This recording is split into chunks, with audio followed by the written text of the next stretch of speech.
Good afternoon. I want to continue this talk on jhanas.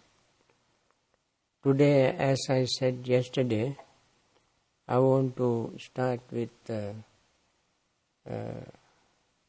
Jhana Factors. I think you heard me talking about 37 mountains, and jhanic factors are in all these 37 mountains. I use the word simile mountain because 37 of them, all these 37 have a very direct relationship with jhanas. And they are put into 7 groups, 7 categories. And each category has a factor related to jhana. For instance, we have the Noble Eightfold Path. If you remember the Noble Eightfold Path, factor of jhana is there under right concentration, samma samadhi. Samma samadhi has 3 aspects: effort, mindfulness, and concentration. Concentration is defined invariably in terms of 4 jhanas. I think you remember the jhanic formula, and all the 4 jhanas are mentioned in the right concentration. Secondly, jhana factor is mentioned in the 7 factors of enlightenment. The 6th of the 7th factor of enlightenment is enlightenment factor of concentration, samadhi sambodhanga. And then we have 4 foundations of mindfulness. In the 4 foundations of mindfulness, 7 factors of enlightenment also mentioned under Dhamma Anupassana, mindfulness of the Dhamma. And then for right exertions, right exertion is little vague terms, not too many people are talking about it, but that is simply right effort. But the formula is given differently. That is, with there are 4 formulas. One is they are called Chanda, Chitta, Virya, Vimansa. Chanda is desire, will, intent. Chitta means commitment, determination. Virya is effort. Vimansa is investigation or wisdom. All these 4 are listed as 4 bases of accomplishments. And there again, it begins with Chanda Samadhi Sankhara Samannagatang Iddhipadang Bhaveti. With will, one strives to gain jhana, which becomes the basis of accomplishments. And there again jhana is mentioned. Then 4 bases of power That is actually that is the four bases of power. The other is fourfold effort. First is fourfold effort. This is the four bases of fourfold effort is in the Noble Eightfold Path. Then five faculties. Five faculties are faith, perseverance, mindfulness, concentration, and wisdom. There again, mind concentration is mentioned as a factor of enlightenment, factor of jhana factor. Then, for five strengths, what you call, first is five faculties, second is five strengths. When we cultivate faith, it becomes a power or strength. When we cultivate perseverance, that becomes a power. Then when we cultivate mindfulness, that also becomes a power of mindfulness. And then when we cultivate concentration as a samadhi, jhana, that becomes a samadhi bala. Then we cultivate wisdom, then that becomes power of wisdom. Then again for the jhana factors mentioned there.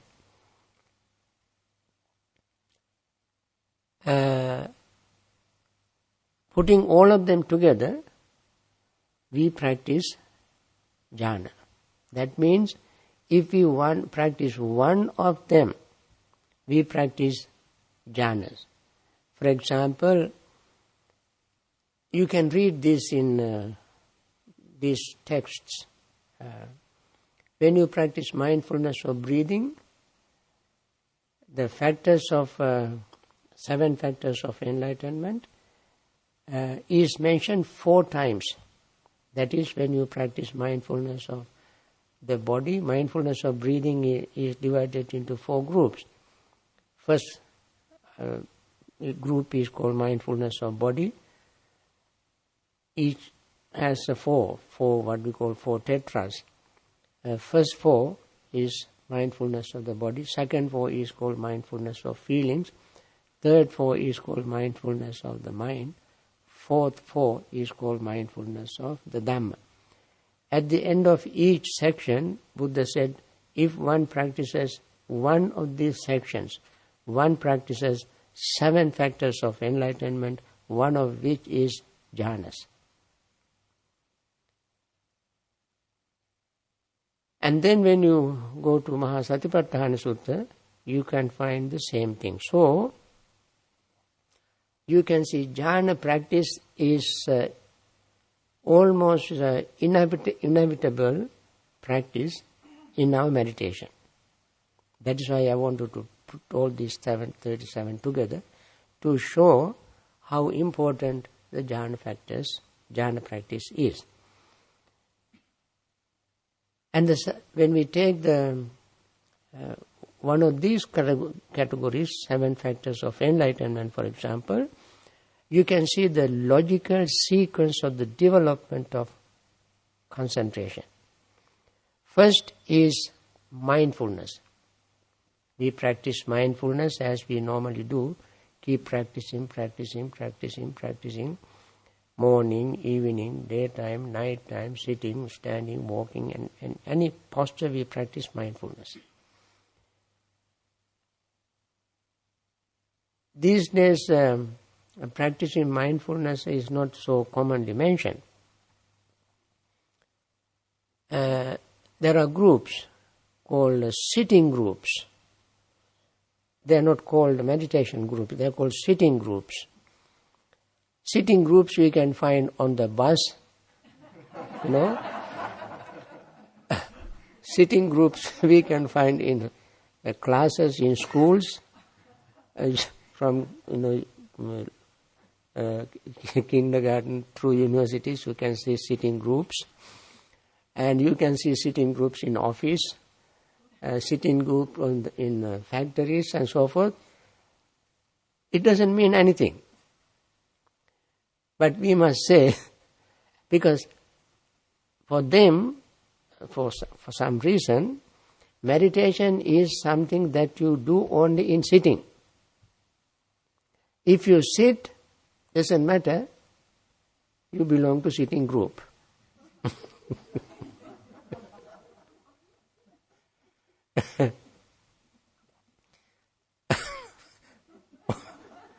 For in the Buddha's explanation of meditation, it doesn't matter whether you sit, stand, walk, lie down, talk, eat, drink, whatever you are engaged in, at that time, if you practice mindfulness, you are practicing meditation.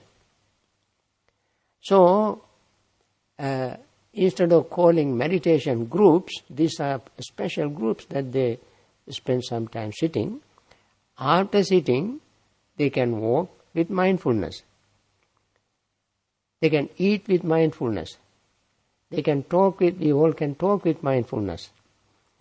So if we keep doing every possible activity all the time with mindfulness, we are practicing mindfulness. And if we keep doing it again and again and again, at very little moments sometimes, we may not be able to meditate, be mindful for a long time. Even very short period, if we practice mindfulness, that builds up. When we build up that mindfulness, slowly and gradually, because it has a cumulative effect, we will never lose. If we practice mindfulness for 5 minutes every single maybe day, that builds up. If we practice many times 5 minutes every day, we build up. So, and then that will help us to clean the mind, to find out what else is happening in the mind and body. That's called investigation. When we become mindful, for a short period of time, mind becomes very curious, become very clear, and begin to see what else is happening. That's called investigation. When we do investigation, what we normally do? What do these private investigators do? They ask questions. So we become our own investigators. Keep asking questions, Dhamma questions. Not asking about so-and-so's wedding, so-and-so's divorce, and so-and-so's love affairs, and so forth. Ask Dhamma question, ask ourselves, how does this happen? Is this permanent? Is this pleasant? Is this impermanent? Is the next thing is permanent? Now I experience this thing is impermanent. Is the next thing going to be permanent? And the next thing be permanent? This impermanent things brings me unsatisfactoriness. Does next impermanent thing bring me satisfactoriness? We keep asking. Not out loud, sitting.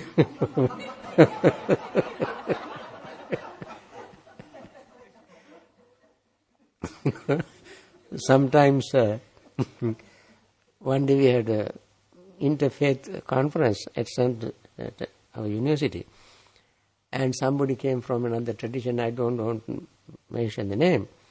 From the time this person came, we all were young monks and lay people gathered together to have a discussion. This fellow, from the time he came, he started reciting mantram very loudly. That was really disturbing everybody. Not that kind of questioning. We question ourselves very quietly, is this going to be permanent? Does this bring me happiness? Is my anger is beneficial to me? Is it harmful to me? Does my metta practice brings me peace? and so forth and so on. We always question Dhamma within ourselves as we experience. This instant I got upset.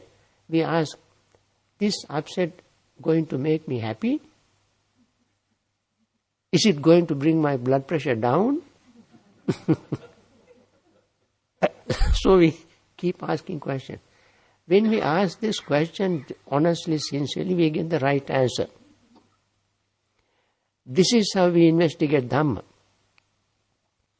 And then we find out whatever is harmful, detrimental to abandon, and whatever is beneficial, meaningful, profitable spiritually for us as well as for others to cultivate, we learn from our own experience, not from books, not because our teachers said that, parents said that. From our own experience, we have gone through this kind of experience many, many times in our life. And from this experience, we keep investigating. As we keep investigating, asking these questions, we become more energetic because things become so clear to us. We are not trying to deceive us. We are trying to really, honestly trying to be peaceful and happy.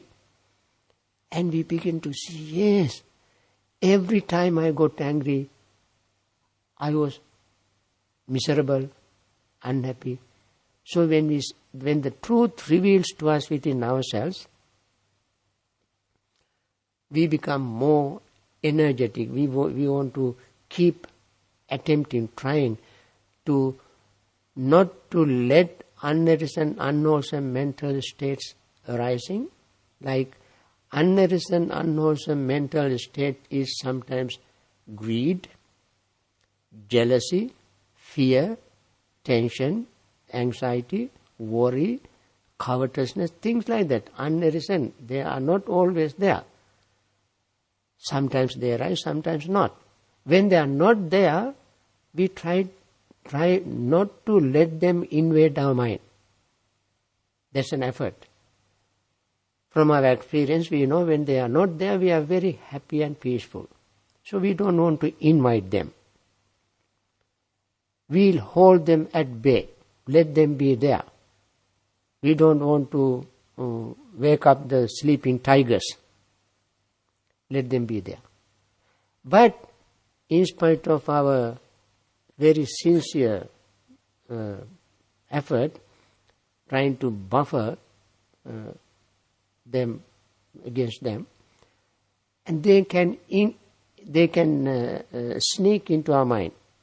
Then we make effort to get rid of them. Because we know from our experience, whenever they arise, we are not happy. We let them go. As they leave, we experience pleasure, joy, happiness, calm, peace, tranquility, insight.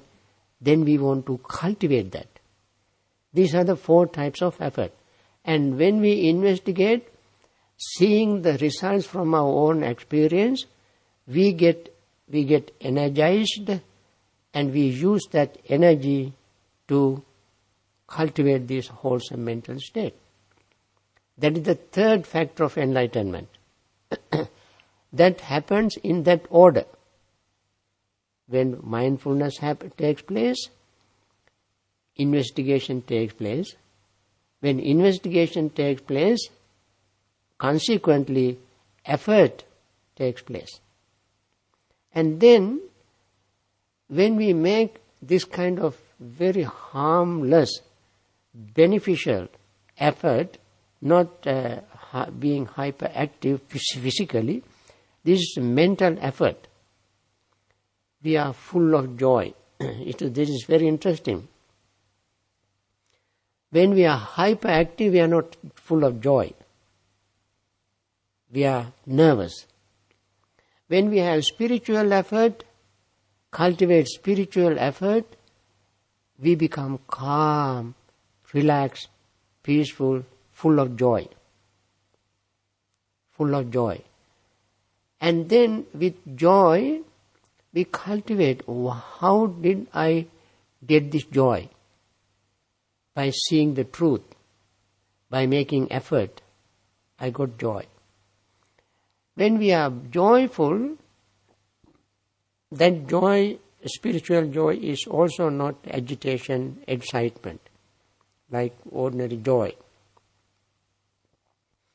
Ordinary, when people say they are full of joy or full of happiness, they refer this joy and happiness to excitement.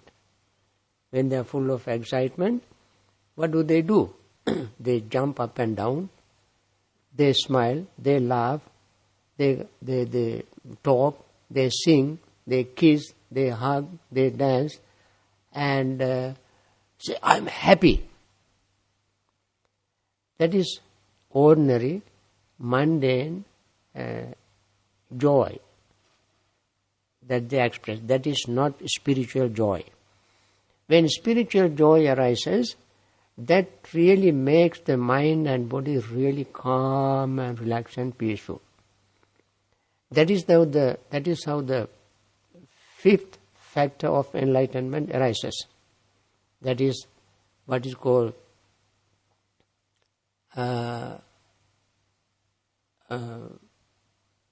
tranquility factor of enlightenment. Passaddhi in Pali. Passaddhi means passaddhi is tranquility, in a sense that the mind becomes lulling, soothing, calming, clear, become very clear. And that state, without ripples, agitations, makes the mind very peaceful. You can see the difference between ordinary joy and spiritual joy. Spiritual joy is making us calm, relaxed, peaceful. Ordinary mundane joy makes us agitated, excited, and so forth. Just the opposite. That is why sometimes when people say the jhana, when they translate the word jhana into English as trance, because they don't know or in earlier translators did not know the meaning, they used the word trance. Trance is just the opposite of real tranquility. So when we have real tranquility, mind and body becomes very calm and relaxed. That is the fifth factor of enlightenment. Consequently, the sixth factor arises. That is concentration. When everything is calm, relaxed, peaceful, concentration factor of enlightenment arises. When concentration factor of enlightenment arises, that is called jhana. It is called factor of enlightenment. Concentration is called factor of enlightenment. That is what we gain when we practice jhana. And that is called supramundane jhana. When the concentration arises as a factor of enlightenment, that enlightens us. Therefore, that factor, that state, that moment, that attainment is called supramundane jhana. And then, with that, we gain equanimity, factor of enlightenment. When the equanimity factor of enlightenment arises, mind is in a very balanced state. And this is the factor, I put it in a scale. When you take a scale, not this bathroom scale, that mechanical, electronic, or mechanical. But this is the ancient scale which has a rod and both ends there are buckets. In the center there is a needle. When you put something on one bucket, that side goes down, and then to balance it you put something else of the same weight on the other side. Similarly, these 7 factors of enlightenment are divided into 3 groups. One is equanimity, that remains in the center, like a needle. And the other 6 divided into 2 groups. One is active group, the other is passive group. Active group, in the active group basket, so to say, we have mindfulness, investigation and effort. In the passive basket we have joy, happiness and concentration. Joy, tranquility and concentration. Now, when one factor is heavier than the other, we balance it with the opposite factor of the 7 factors of enlightenment. For example, when mindfulness is very active, we develop concentration. Remember, in my talks I mentioned mindfulness and concentration always go hand in hand. When one is very, very powerful and sort of lopsided, then we cultivate the other to balance it. And that is brought into effect by equanimity. So equanimity is a factor of enlightenment and also a factor of jhana. According to Abhidhamma explanation, they say vitakka, vichara, piti, sukha, ekaggata. 5 jhanic factors, and one which is not mentioned at the very beginning is upekkha, equanimity. But it is always present there.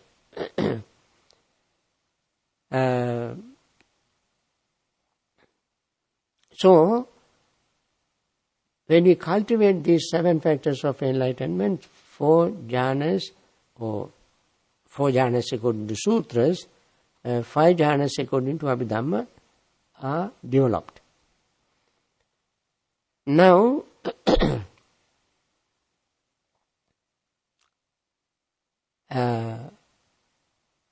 how we approach the jhanas?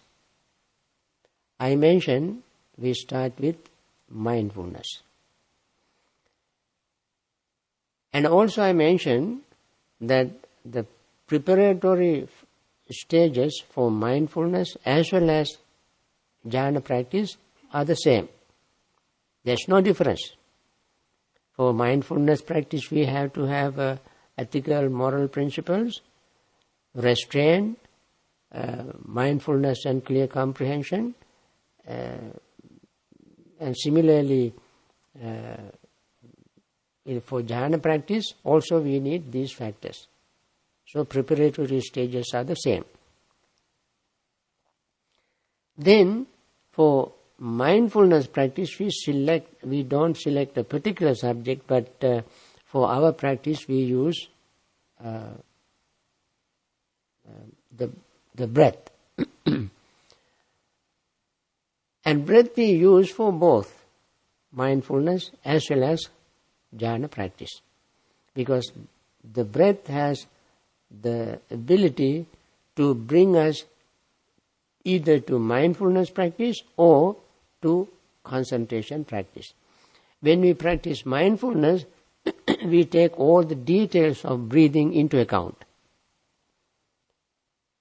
As I mentioned, the beginning, middle, end, and expansion, contraction, inhaling, exhaling, and also various other things in the body, parts of the body, elements, and so forth. All these we take into account and we focus the mind on them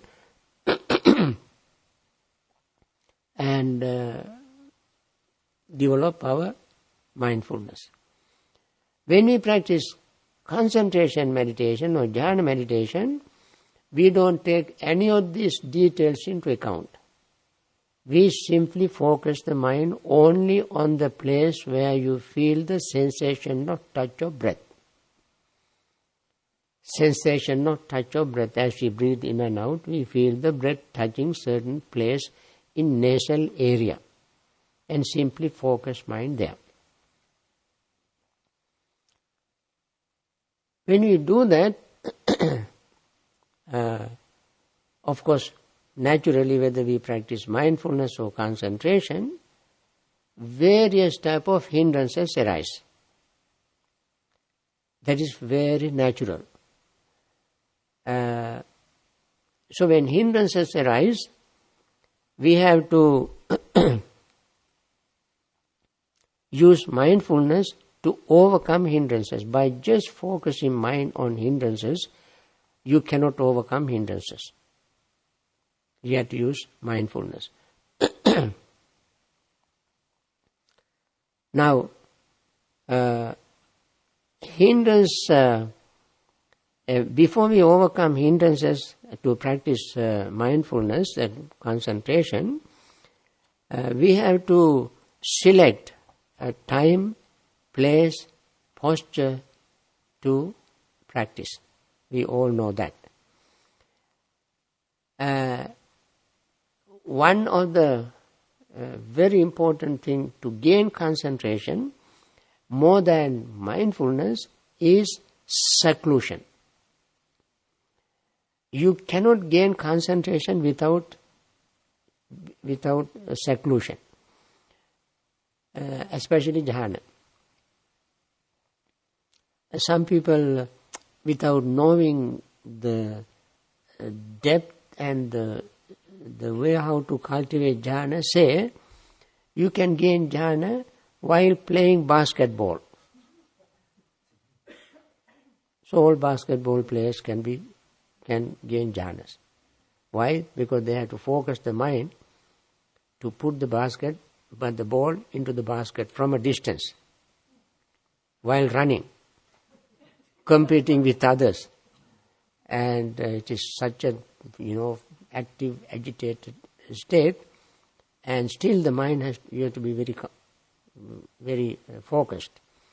Football players, while playing football you can gain jhanas. Or baseball players, you can gain jhanas. Wrestlers, you can gain jhanas. And so forth. They are very, they make jhana very cheap. You cannot gain jhana like that. You have to be settled in your mind and body, and you have to secluded from various activities. I think it is best for people who are really serious in practicing jhana to take some time off, to be alone, preferably go into a quiet place, as a cabin, whether it's good, go to a forest. If there are mosquitoes, take a mosquito net. There are very beautiful meditation facilities these days, with round umbrella-like thing, and you put the mosquito net there and sit under it. No mosquito bites you. Or you take your campus, tents, pitch in the forest, or go to a cave, a place where you can be alone without having too much noises, too much sounds. You cannot find a soundproof place. Soundproof place can be a room, but that is not a very good place, not conducive, because air condition and all these things will create a foul air. But when you go to an open area, a forest, cave, a cemetery, solitary place where there is not too much noise, pitch your tent, put the tent, what they call mosquito net and so forth, and sit down with the firm determination. This is called physical seclusion. Physical seclusion. Seclusion also has a physical seclusion as well as mental seclusion. More than physical seclusion, mental seclusion is very important. What is the mental seclusion? We have to learn to leave our office there, behind us. Don't carry your office with you. Or don't carry your family problems to solve. I have such and such a family problem. Let me go to a solitary place and think about it. You are not going to do meditation. You are ruining your meditation with that. And you have to make a determination, I don't want to think about these things anymore. I want to have a quiet place to quieten my mind and to gain some deep concentration. Mental seclusion, of course, has various levels. Overcoming 5 hindrances is one mental seclusion to attain jhanas, and there are higher mental seclusions. Like when we want to attain stream entry, we have to overcome 3 fetters. Overcoming these 3 fetters is another mental seclusion, and then we attain the second level of enlightenment. We have to overcome 2 gross fetters, that is another seclusion. When we attain the third level of enlightenment called never returner stage, we have to overcome remaining 2 subtle fetters. When we want to attain full enlightenment, we have to be secluded from remaining 5 subtle fetters. These are the levels of seclusion. But the primary level of seclusion is the seclusion from hindrances. And seclusion from hindrances, even though we physically secluding ourselves from hindrances is not very easy, but not impossible. Although it is difficult, but not impossible. We don't have to list them or remember the list and say, now I overcome such and such, and now I have so many of them to overcome and so forth. We don't have to remember the list. But when these hindrances arise, as they arise, we use our mindfulness. Even in seclusion, we have to use mindfulness. Although we need seclusion to gain concentration, mindfulness always must be there in order to overcome our hindrances. Without mindfulness, we cannot gain right concentration. And also we can use various subjects. As I mentioned, the breath is one. For concentration meditation, various subjects are recommended, like color, disc, or a sound, space, like that. There are various objects. I strongly recommend people not to get all these cumbersome things with them to set up a place and find a disc and color and all these things. These are very cumbersome. I strongly recommend to use the breath. When we use the breath, at first, breath is very, very clear, gross. We can easily pay attention to our breath as we breathe in and out.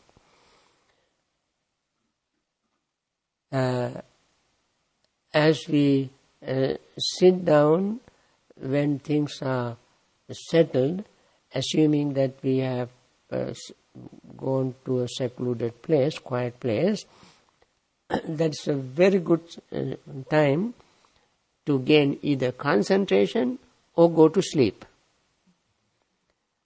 But we should not deceive ourselves thinking that we gain concentration by going to sleep.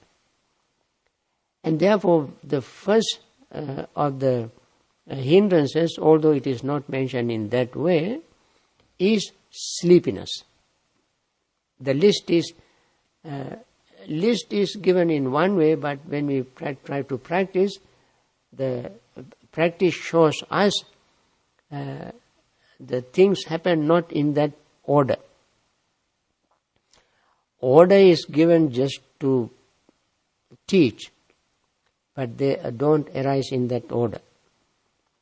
Just like in the Noble Eightfold Path, the list is given with right understanding, right thinking and so forth. But when we practice, we always don't follow that order. We practice whatever is present there, that we use as a practice. It is just like when you have a kitchen, you have arranged everything in very, very neatly. You have pots and pans and spoons and ladle and frying pan and fork and tongue and so forth. You arrange in a certain way. Even you have numbered them: big knife, small knife, butter knife, and meat cutting knife and machete and so forth. You arrange it in certain way, numbered them. When you go to kitchen to cook, you don't follow that order. When you need a very sharp knife to mince onion, you don't reach the number 1 machete. You use the sharp, neat knife to mince onion. Pots and pans, when you want to cook one bowl of soup for one person, you don't get a big cooking pot. You get a small one. Like that, when we practice as things arise in our mind. In meditation, Jhana meditation, when you sit to meditate, when everything is calm, peaceful, without noise and so forth, you naturally will experience relaxation. You relax. The body relax, mind relax. And then, number 1 hindrance that can arise could be sleepiness and drowsiness. And then we must take care of that. We must take some measures to take care of sleepiness and drowsiness. One thing, we must avoid sleepiness and drowsiness by not eating large meal before you sit to meditate. If you did not have good sleep previous night, then have a good sleep before you start meditation, so that when you sit, you will not feel sleepy. If you are physically tired, also take a rest, take a nap, and relax and meditate. Having taken precautions like this, we know that you are not going to feel sleepy, then you sit quietly. In spite of all these precautions, sometimes sleepiness can arise. When sleepiness arises, we recommend, even the Buddha recommended, some of these measures that we should take. One is we open our eyes and roll our eyeballs and then close our eyes and keep focusing mind on the breath. And if that doesn't help, you stand up and do standing meditation. As we recommended, everything that I have mentioned so far are very practical things that we have to use in practicing either vipassana or concentration jhana. So we do standing meditation for 1 minute, 2 minutes, 3 minutes, 5 minutes, whatever length of time required to get rid of sleepiness, we do standing meditation. It's perfectly all right. Although we are going to sit to gain concentration, in order to overcome sleepiness, we have to stand up and do standing meditation, focusing mind on the breath as before. And quietly sit down and try to focus the mind. If that doesn't work, you get up again and do walking meditation. Maybe 5, 10, 15 minutes to relax the body, to get rid of your sleepiness, and then come back and sit down. If that doesn't work, third time you may even pinch your earlobes with the thumb and index finger hard enough to wake you up. When you feel very sleepy, you do that without any hesitation, without trying to chicken out. Make the pinch hard enough for you to feel. If that doesn't work, take a deep breath. Hold it as long as you can. However, if you have a weak heart or heart problems and so forth, don't do that. Do other exercises. Don't hold breath. If your heart is not weak and normal, then hold the breath as long as you like and slowly breathe out. When you do that several times, your body would be energized. Body would be warmed up, and you even perspire, and then your sleepiness will disappear. If that doesn't work, go and wash your face with cold water. That really works. If none of these things works, go and have a nap. That is very practical. It is just like when you drive, at night, when you feel sleepy, the best thing you should do is to pull off the road, park the car, putting your head on the steering wheel or relaxing, sleep for 5 minutes, 10 minutes, then you can drive again. Similarly, when you meditate, if you feel sleepy and having done everything, nothing does work, then have a nap, 5-10 minutes nap, and then meditate. This is how we have to overcome sleepiness. First thing, we must try to avoid sleepiness by taking precautions. The second thing is do something about sleepiness when it occurs, when sleepiness arises. Then what happens when sleepiness is overcome, its opposite will take place. Its opposite becomes active. What is the opposite of sleepiness? Monkey mind, restless mind, worrying about the things that you have, or sometimes feeling guilty about things that you have not finished. You came to meditate, you have not settled certain family problems, your family members, your husbands, wives, or children, and so forth, you have not done your duty to them, and you feel, how can I meditate? Let me go and do that. That kind of unfinished business can make you worry.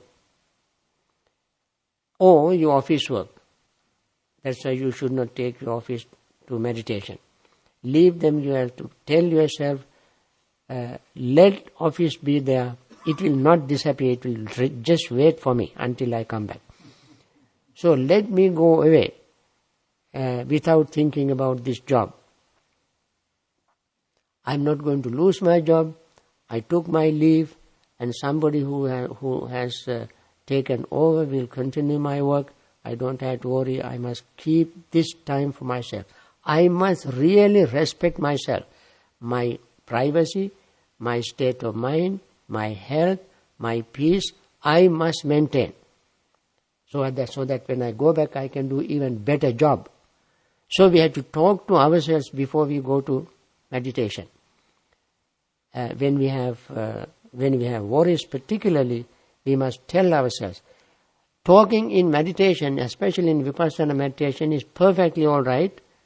That Buddha himself has recommended. You have heard me saying several times, don't verbalize, don't conceptualize. Conceptualizing, verbalizing and talking are two different things. Conceptualizing is repeating words like mantra. Talking to yourself is advising yourself, no, this is not what I should do, this is what I should do. This is beneficial, this is not beneficial. This is harmful to me, harmful to others. This is not harmful to me, harmful to others. Like that, advising ourselves, talking to ourselves to get rid of certain mental impurities is perfectly all right as a part of Vipassana meditation. And Buddha himself has done that. Especially if you read Dvedha Vitakka Sutta in Majjhima Nikaya, and that's what he said. He did that before he attained enlightenment. As a bodhisattva, whenever thought arose in him, he talked to himself and divided the thoughts into two categories, wholesome category and unwholesome category. When unwholesome thought arose, he did many things to overcome unwholesome thought. Either replace it with wholesome thought, or look at the root of unwholesome thought, or have mindful reflection of unwholesome thought, or forget unwholesome thought, don't pay attention to them, or strive very hard, clenching your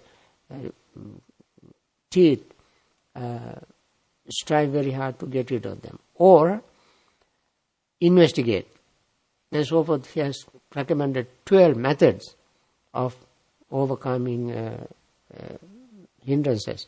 And all these are not just remaining silent, but talking, telling yourself, this is what I should do, this is what I should not do. When we talk to ourselves, advise ourselves, chide ourselves, reprimand ourselves by ourselves, then we learn from our own experience not to let unwholesome state linger in our mind. So, when restlessness, worry arise, this is one thing we should do.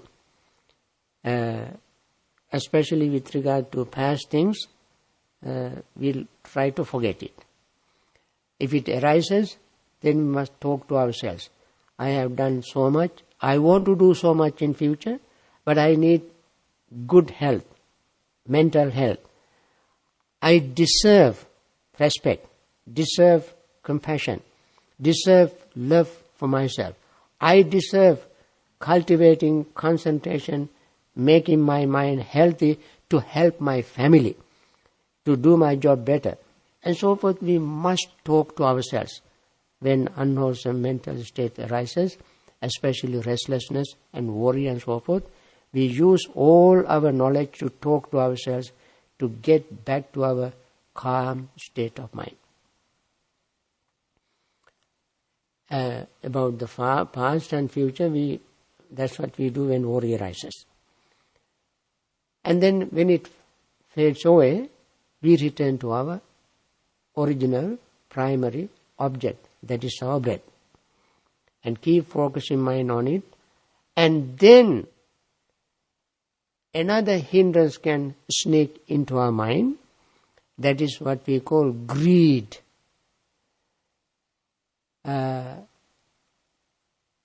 We cannot overcome greed like restlessness and worry or sleepiness and drowsiness, because restlessness and worry are not the roots. They are temporary things. But the greed is a root. We were born with greed. Greed is not something we acquired. We were born from the very instant we were conceived in our mother's womb. There is a survival mechanism within us that survival mechanism is in greed. The very first cellular being is dig into the what you call fallopian tubes at the very moment we are conceived. Why we dig into that? In order to survive, hold on to something. This is a greed. So greed starts from the very instant we were conceived in the mother's womb. And when we come out of the mother's womb, it is this greed that keeps us alive. So when we are born, we are not very innocent. We see little tiny little infants, babies. They are always greedy. They need attention, they need to be fed, they need to be clean, they need to be this and that. Always, we all needed our mother's attention. All come from our greed. So that is inner-born mental state. That is absolutely necessary for survival, for existence, but not for the attainment of enlightenment. Survival and continuously existing in samsara is one thing, and getting out of samsara is quite another. To get out of samsara, this is not necessary. But get involved in samsara, keep repeating itself in samsara, greed is absolutely necessary. So when we come to meditation, you cannot get rid of greed very quickly, because it is a root, came from birth, from samsara, from previous existence. We build it up. And since I built up in samsara, it has a powerful root. And this root, out of 3 roots, greed is number 1, hatred is number 2, and ignorance is number 3. These 3 are roots. So, when greed arises, we have to look at it. Is this wholesome greed or unwholesome greed? A wholesome desire or unwholesome desire? Because desire itself has 2 sides. One thing is wholesome, the other is unwholesome. What is unwholesome desire? Desire to perpetuate desire, to multiply desire, increase desire, to support, nourish, strengthen desire is unwholesome desire. Wholesome desire is desire to be desireless. Desire to be desireless is a wholesome desire. When desire arises, we ask ourselves, is it wholesome desire or unwholesome desire? If it is unwholesome desire, this is not what I want to cultivate now. This moment, I don't want to cultivate unwholesome desire. Because I am trying to cultivate wholesome desire. When we practice meditation, what are we going to do? We are going to liberate ourselves from suffering. The root of suffering, cause of suffering is desire. And therefore, when it arises, we suspend it. We tell the greed, don't trouble me now. I come back to you later. I know you are not going to disappear from my mind. You are going to stay there. Because I have nourished you all my life. So it will be there. But please don't bother me now. Let me have some peace, because as long as we have desire, we have no peace. Desire's nature is grabbing onto something, grabbing onto another. That's why Buddha called it Pono Bhavika, Nandiraga Sahagata, Tatra Tatrabi Nandini. Pono Bhavika means desire is re-becoming. Punar means, Punar in Sanskrit, Puna is Pali, means again. Bhavika means becoming. Nandi ragasagata. Nandi means pleasure. Raga means clinging. Giving pleasure and clinging repeatedly. Tatra tatra vinandini. It becomes attracted to this moment and become attracted to that next moment. The desire's nature is grass is green always over the other side of the fence. That is the nature of desire. Always, that is better than this. Tomorrow is better than that. Today. And so forth. So always looking forward to something new to grab. That is the nature of desire. So, when we try to meditate, all of a sudden, desire also is called Mara. Mara's nature is to deceive us, giving us a carrot to follow and say, no, this is waste of time. This meditation is waste of time. You have better things to do. Go, enjoy, have pleasure. Our mind keeps telling us again and again and again because that is what we had been doing. We have built up this habit. So when we try to meditate, we are going against our habit. And therefore, when greed arises, we must talk to greed. Please don't bother me now. I entertain you all my life. I did so many things for you. Leave me alone. Just be a little fair. Don't be so unkind to me. Give me little chance, little room to develop something more peaceful. We talk to our greed and put to sleep for a few minutes. And meditate. And there are many, many things to think about actually when greed bothers us. The disadvantage and the trouble that caused us and so forth. So, in the mental seclusion, we have to do something to move them away, to weaken them in order to go along with our practice. Now, our time passes very quickly, I don't know why. So I will continue this tomorrow. And then I tell you, when we get these things out, how blissful, how peaceful our meditation would be. That is how we gain true, deep, powerful concentration and jhanic concentration. Therefore, it is not simple and cheap, but once we learn the system and practice it, we will be on our own. We can really practice and get really deep, right concentration, true jhana. For this reason, I emphasize these very important parts of preparatory parts of jhana practice.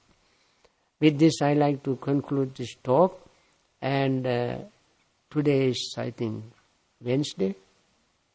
So you have time to ask me questions. And remember, I have some questions left from Monday. But if you have more questions, write down and I try to answer as much as I can.